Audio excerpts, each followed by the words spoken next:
Chapter 21, Caesar of Argentina. I never bade you go to Moscow or to Rome, renounce that drudgery, call the muses home. W.B. Yeats, Those Images. John Hunt took over the Paris office at a propitious time. The Eisenhower splurge on the arts was followed by the Kennedy administration's announcement that it desired a productive relationship with artists. Kennedy made the point when he invited 156 of the more famous of them, including Arthur Miller, Andrew Wythe, Ernest Hemingway, Mies van der Rohe, Igor Stravinsky, Pierre Monteux, Paul Hindemith, Archibald MacLeish, Robert Lowell, and Stuart Davis to attend the inaugural festivities. The inauguration must have been fun, Elizabeth Bishop wrote to Lowell. I see bits of it over and over in the newsreels. But I don't like that Roman Empire grandeur. The reviewing stand, for example, looks quite triumphal. But to many Cold Warriors, the imperial atmosphere was inspirational.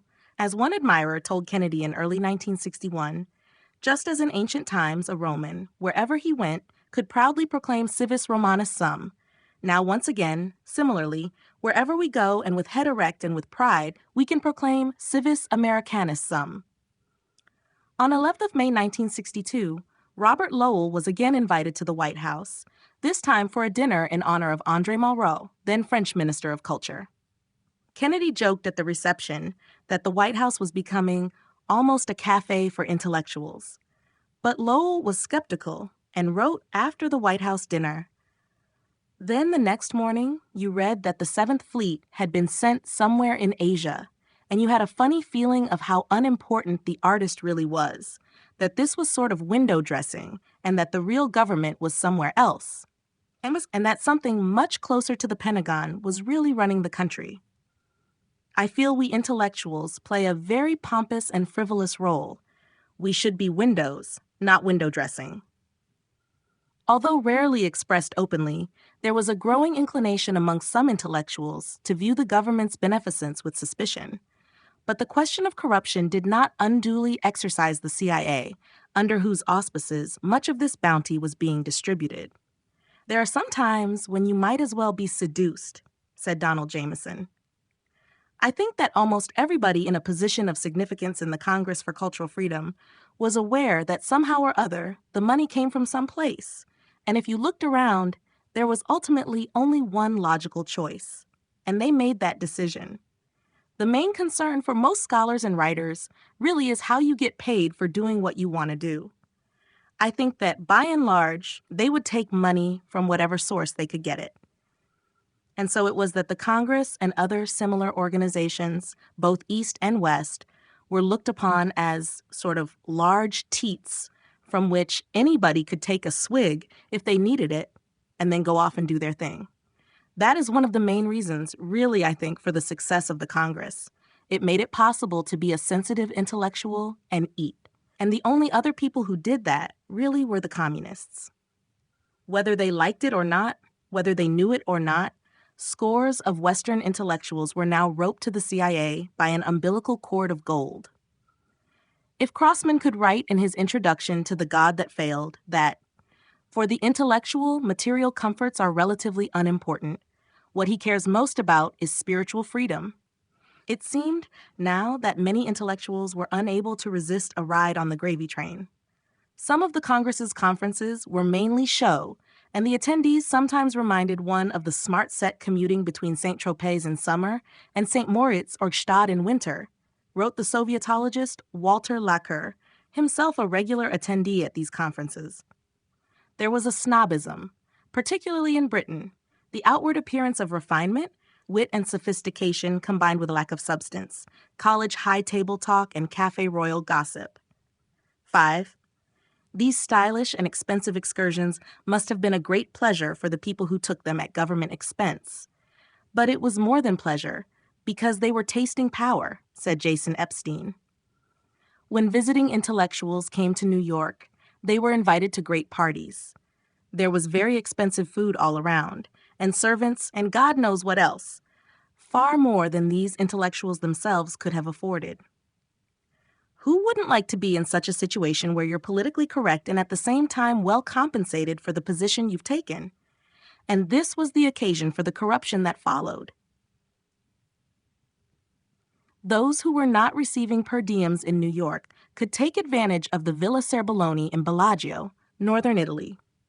Poised on a promontory between the northern lakes of Lecco and Como, the villa had been bequeathed to the Rockefeller Foundation by Principessa della Torre Tasso, née Ella Walker. The foundation made the villa available to the Congress as an informal retreat for its more eminent members, a kind of officers' mess where frontliners in the culture camp could recover their energy. Writers, artists, and musicians on residency there would be met by a chauffeur in a blue uniform with the small insignia VS on his lapel.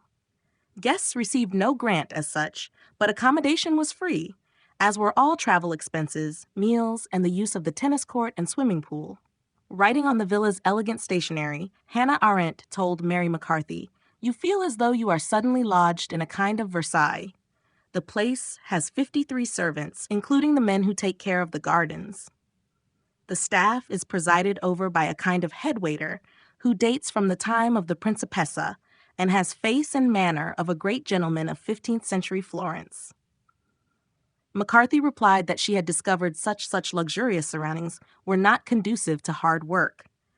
The villa was also a congenial venue for the Congress's June 1965 seminar, Conditions of World Order, held in association with Daedalus and the American Academy of Arts and Sciences. For a chosen few, there was also the possibility of joining Hansi Lambert, the millionaire's friend of the Congress who also played host at her winter retreat in Stade, or Junkie Fleischmann, for Mediterranean cruises in their yachts. The spenders were guests of both. When Stephen told Ernst Robert Curtius of his cruise from Corfu to Ischia in August 1955, the German said simply, "You were a communist, and now you go on yachts in the Mediterranean, ja."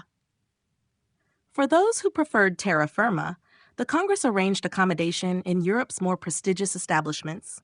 In London, there was the Connaught, in Rome, the Inghilterra, and at Cap Ferrat, the Grand.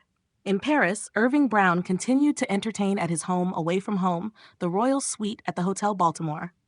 Despite his reservations about accepting government patronage, Robert Lowell was able to suppress them in favor of a first-class ticket to South America, offered by the Congress for Cultural Freedom in May 1962. For several years, his great friend Elizabeth Bishop, who was living in Rio de Janeiro, had been urging him to come. Now, the offer of Congress funds prompted him into action. Bishop was delighted. "The State Department people in Brazil behave so stupidly and rudely," she wrote, "and they usually send very minor and dull novelists and professors." Lowell's visit promised to be much more interesting. Chapter 21, Caesar of Argentina. The Congress had been trying to increase its influence in South America for several years. Its journal there was Cuadernos, edited by Julian Gorkin. Gorkin had founded the Communist Party of Valencia in 1921 and worked in an underground network for the Comintern, learning, amongst other things, how to forge passports. Breaking with Moscow in 1929, he alleged that the Soviets had tried to persuade him to become an assassin. Towards the end of the Spanish Civil War, he fled to Mexico, the traditional roost for Bolsheviks on the run, and there survived 5 attempts on his life, one of which left him with a hole in his skull. As editor of Cuadernos, his job was to try and penetrate the great distrust in Latin America, where the only way to achieve significant impact, he joked, would be constantly to attack the U.S. and sing the praises of Sartre or Pablo Neruda. Gorkin wasn't helped by the CIA-backed coup in Guatemala, 1953, and the Cuban Revolution of 1958. In the wake of American intervention in these areas, this was a period of euphoria for the Latin American communists and their allies. But Gorkin battled the odds, giving the Congress an important niche in a hostile environment. Lowell arrived in Rio de Janeiro with his wife, Elizabeth Hardwick, and their 5-year-old daughter Harriet in the first week of June 1962. Nabokov was there to meet them at the airport with Elizabeth Bishop. Things went fine until Lowell's family boarded the ship back to New York on the 1st of September, and he was left to continue the tour south to Paraguay and Argentina. Accompanying him was Keith Botsford, the Congress's permanent roving representative in South America, who was plugged into the trip by John Hunt in order to keep an eye on the poet. In CIA parlance, Botsford was Lowell's leash. It was in Buenos Aires that the trouble started. Lowell threw away the pills prescribed for his manic depression, took a string of double martinis at a reception in the presidential palace, and announced that he was Caesar of Argentina and Botsford his lieutenant. After giving his Hitler speech, in which he extolled the Führer and the Superman ideology, 11, Lowell stripped naked and mounted an equestrian statue in one of the city's main squares.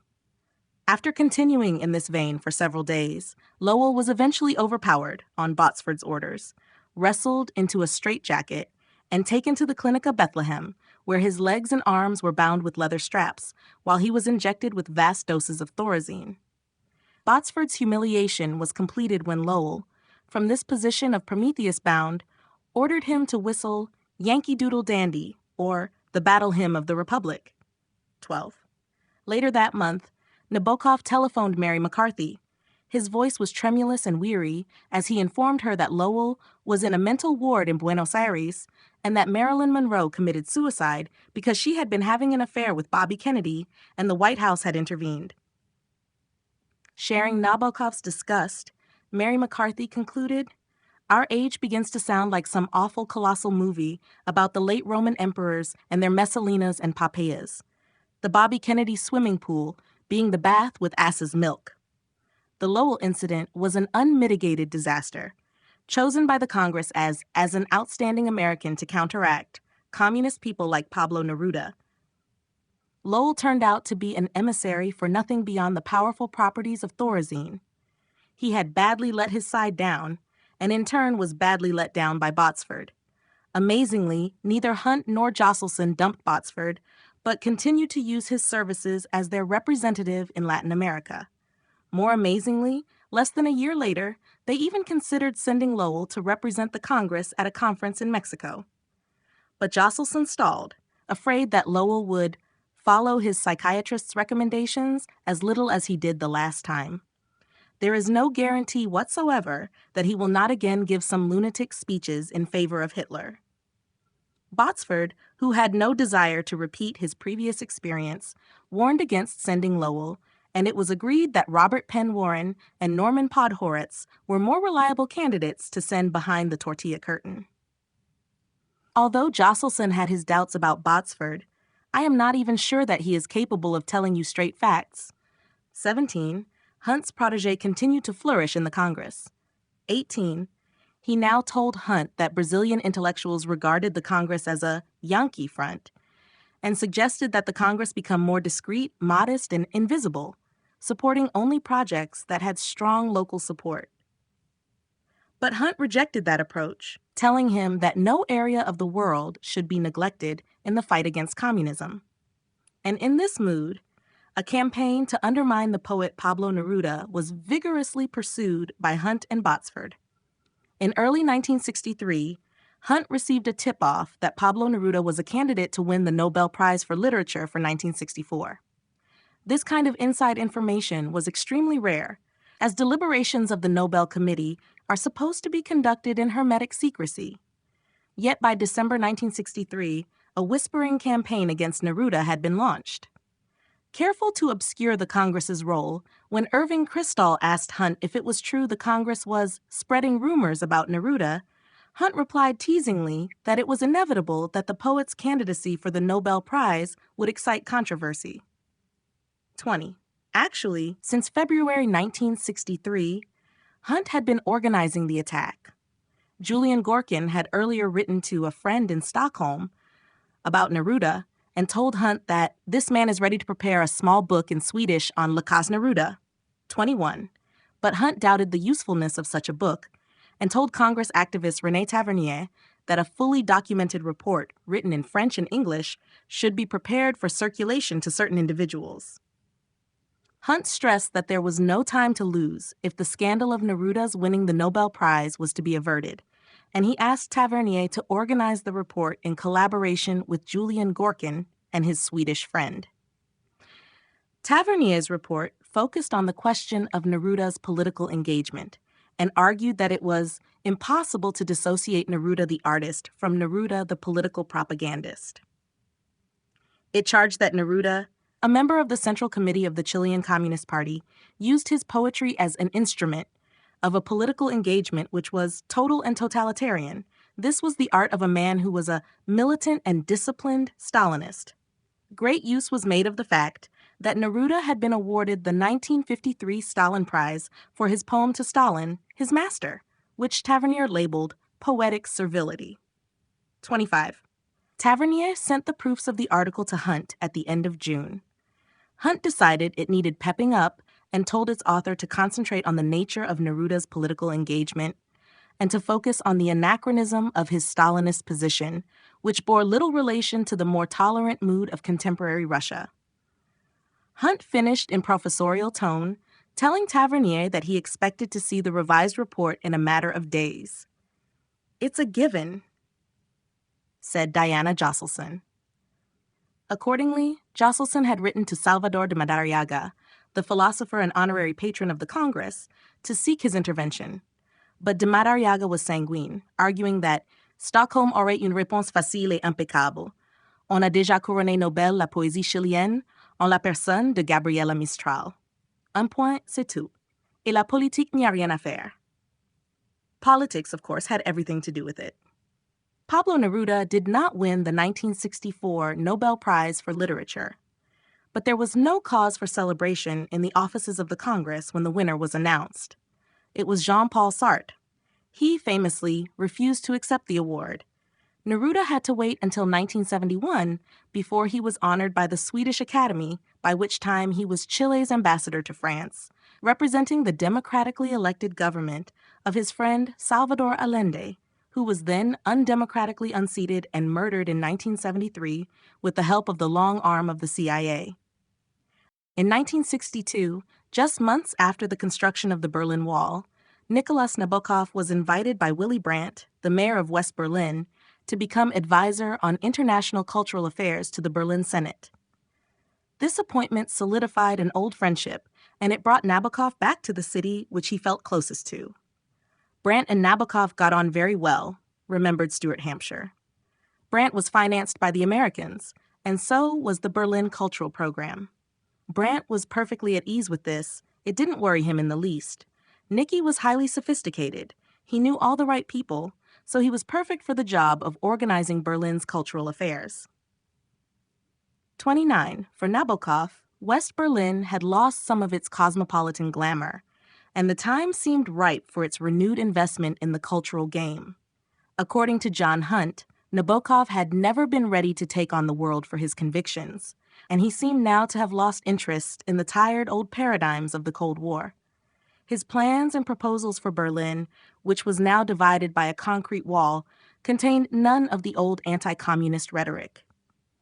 It was clear to me that in such a game, one should try to gain the support and participation of scholars and artists from the Soviet Union and Socialist Bloc, 30 he wrote, in a mood full of the warmth of détente. To this end, he befriended the Soviet ambassador to East Berlin, Pyotr Andreevich Abrasimov. The two spent hours together at the Soviet embassy, Abrasimov eventually acceding to Nabokov's passionate requests to have Soviet artists represented at the Berlin Arts Festival, of which he was also director. For Abrasimov, this was a bold decision. Soviet intelligence was keeping a close eye on Nabokov. With a KGB spy planted on Brandt as an advisor, the Russians knew all about Nabokov's affiliations with the CIA-backed Congress. Josselson wasn't entirely happy with Nabokov's new appointment, but he swallowed it, according to Diana. Nabokov, who was spending more and more time in Berlin, appeared to be wandering away from the Congress, but not from its expense account. Josselson, who had always urged restraint, could do little to limit Nicholas Nabokov's congenital extravagance. He had very expensive taste, and this had to be paid for, 31, said Stuart Hampshire.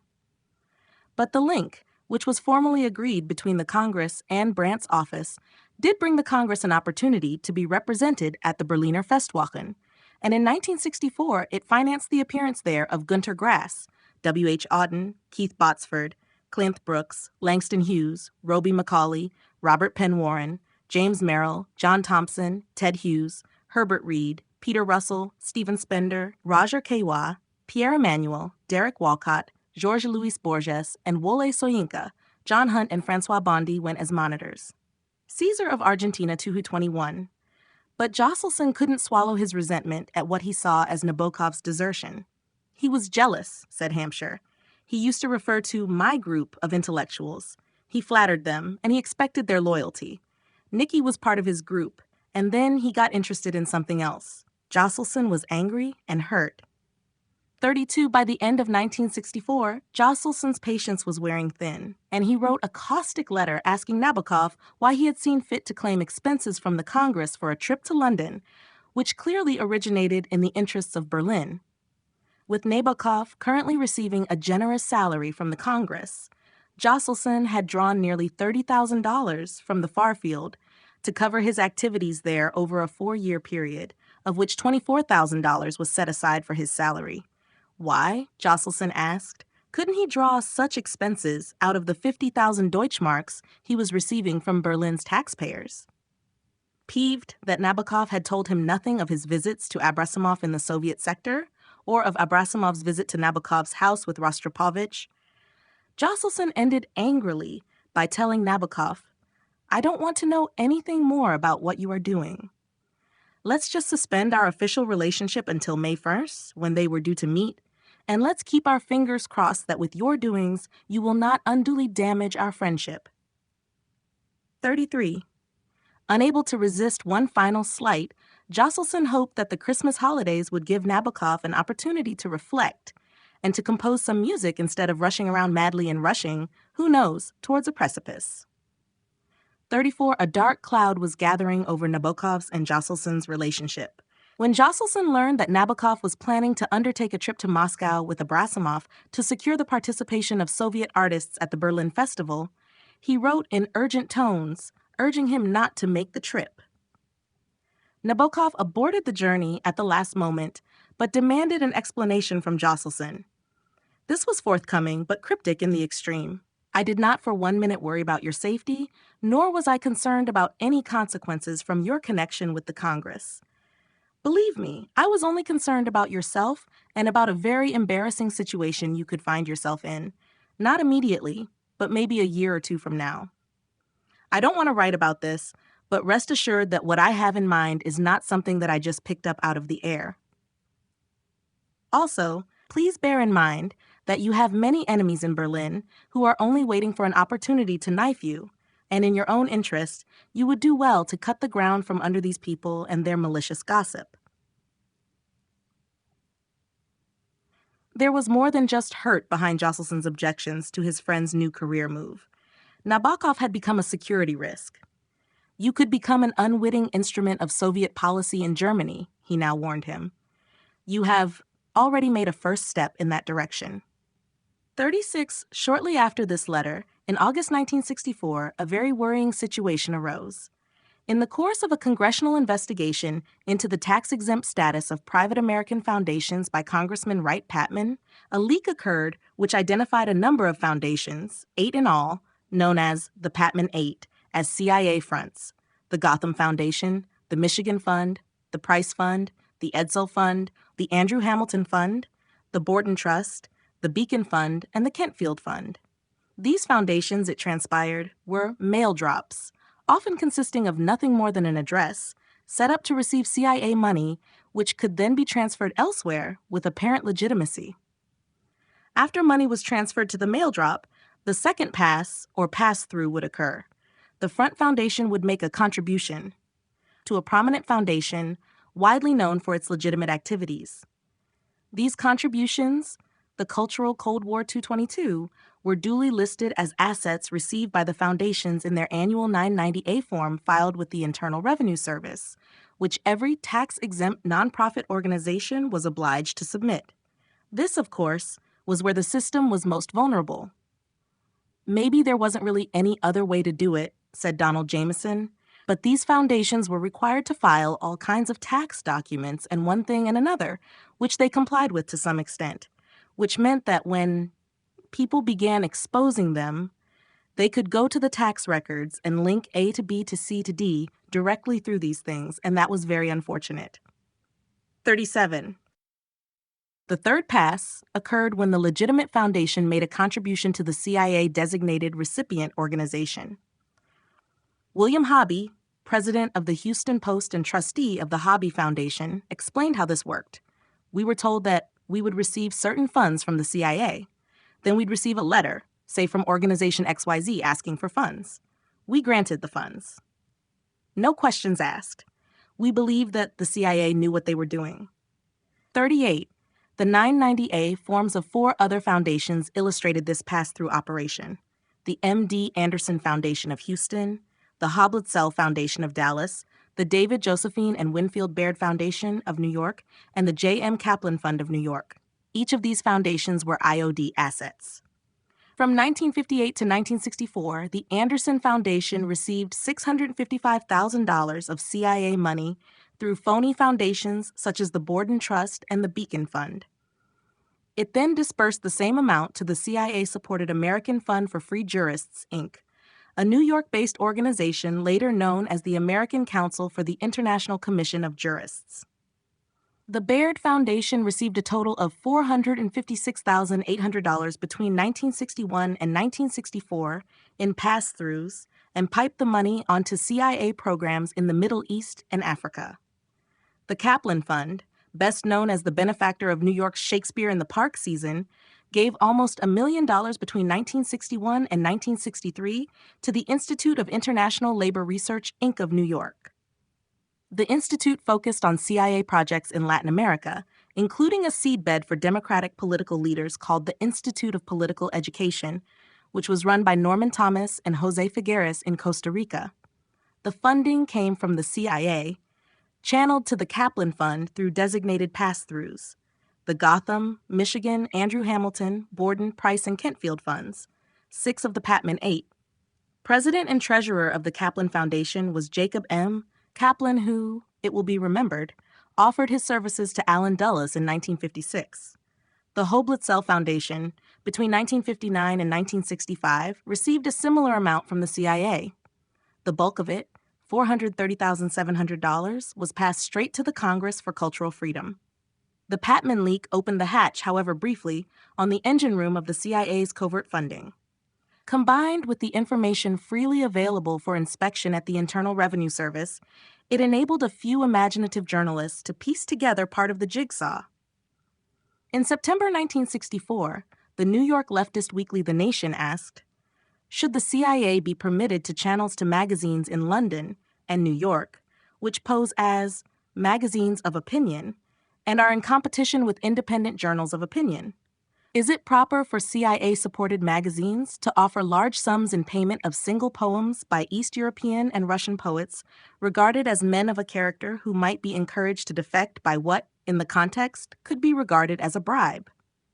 Is it a legitimate function of the CIA to finance, indirectly, variously congresses, conventions, assemblies, and conferences devoted to cultural freedom and kindred topics? 39 Cordmeyer remembered that the story was carried on the back page of the New York Caesar of Argentina 223 times and caused little stir at the time, although within the agency it caused us anxiously to review and attempt to improve the security of our funding mechanisms. 40. We used to have exercises at the agency where we would ask ourselves, what would happen if you took the back off the radio and started looking at where all those wires led, said Lee Williams. You know, what if someone went down to IRS and looked at one foundation giving a grant and then seeing that the figures didn't tally?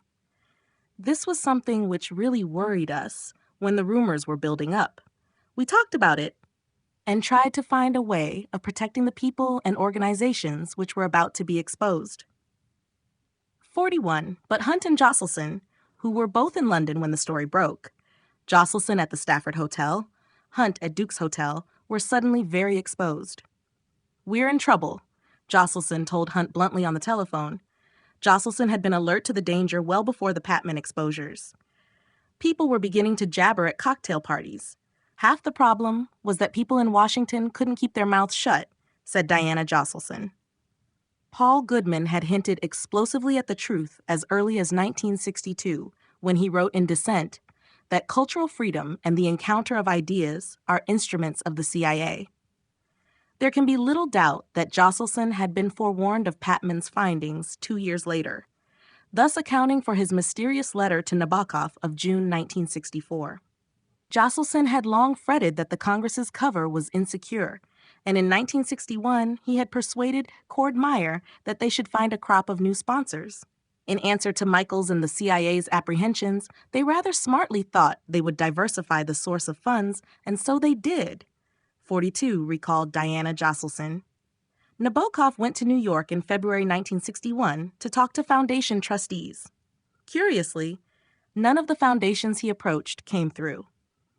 It seems as though his trip was just a smokescreen, designed to make it look like the Congress was actively and openly seeking financial partners, whilst in fact, the backroom deals were already being agreed between the CIA and other foundations. By 1963, the Congress's statement of receipts showed a brand new set of donors.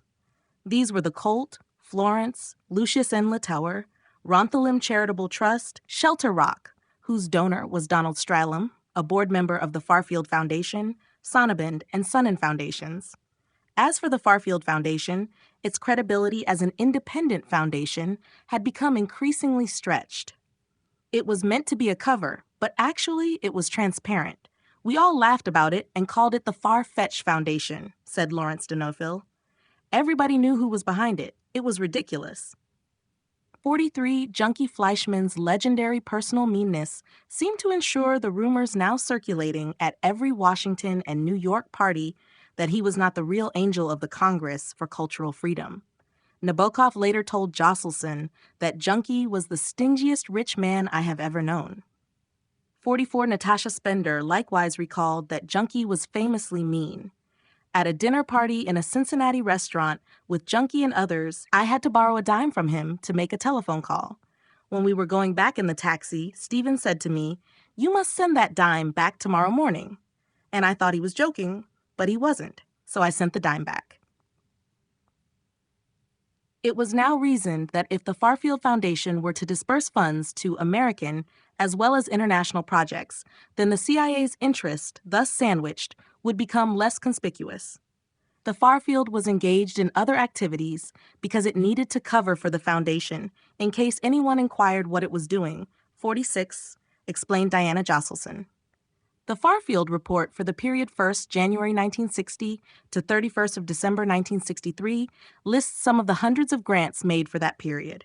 Recipients included the American Council of Learned Societies, the Cultural Cold War 224, the American Academy of Arts and Sciences, the Modern Language Association, the Dancers Workshop, the Festival of Two Worlds at Spoleto, Italy, contributions towards general expenses and the participation of American students, and for the expenses of the poet Ted Hughes, the Institute for Advanced Studies in the Theater Arts, the Living Theater of New York, the New York Pro Musica, the Association of Literary Magazines of America, Partisan Review, a grant for expenses, and the International Institute in Madrid, a grant to preserve the personal libraries of Lorca, Ortega, and Fernando Almagro.